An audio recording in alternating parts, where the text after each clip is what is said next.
Afrique Hebdo. Madame, Monsieur, bonjour. Simone Remond avec vous pour Afrique Hebdo. Je vous propose de nous pencher sur le dossier de l'accaparement des terres en Afrique. Un phénomène qui prend de l'ampleur et menace l'agriculture paysanne et donc la sécurité alimentaire.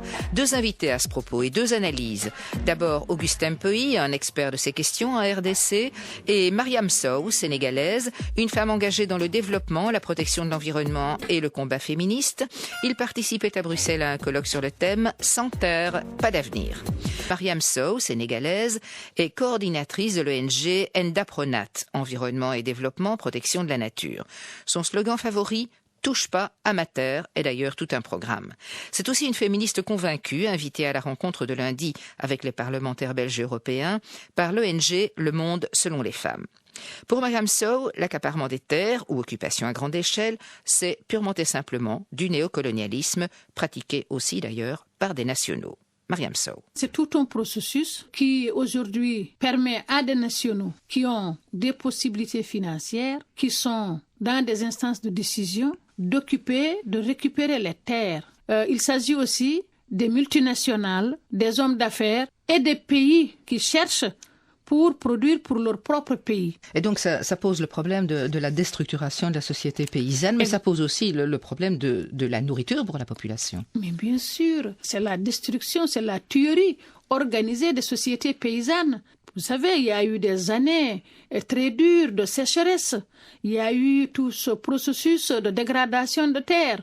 L'agriculture ne donnait pas assez. Mais les populations ont réussi, et notamment les femmes, à développer des stratégies de survie grâce à cette agriculture paysanne.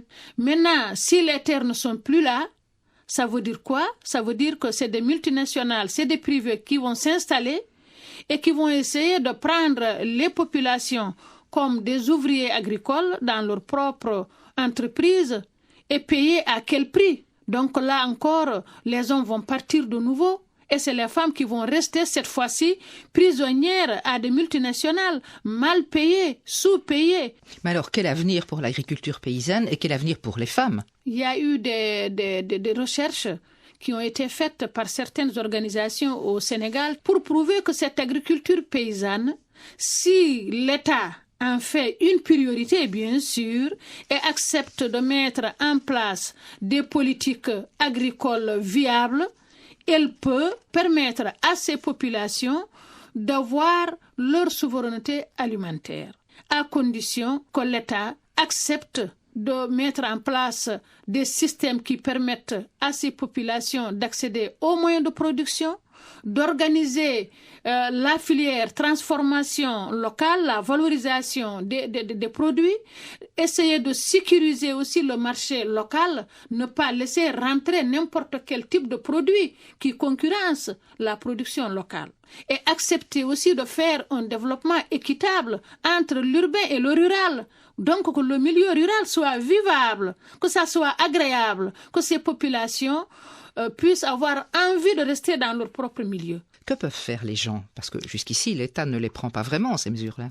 Bon, je crois qu'on est en train de travailler aussi à ce niveau, la société civile, donc les organisations de base, les organisations d'appui au niveau national, international, en synergie avec nos partenaires. Donc, on est en train de développer aussi des stratégies au niveau de la base pour que la base soit en mesure de mesurer quand même sa valeur, ses capacités, qu'elle n'oublie pas que ceux qui décident, c'est la base qui les porte au pouvoir. Les femmes ont toujours joué un rôle extrêmement important dans le fait de nourrir leur famille. Elles travaillaient dans l'agriculture traditionnelle. Alors, quel rôle pour elles aujourd'hui? Les femmes ne sont plus comme dans les temps où l'homme avait tout et la femme est à la maison. Mais là, tout le monde cherche. La vie devient difficile et chacun a de plus en plus de responsabilités au service de la famille. Donc, il n'y a pas de raison qu'aujourd'hui, qu'on ne nous redonne pas la possibilité aussi d'accéder aux ressources, qu'elles soient naturelles, qu'elles soient financières, au même titre que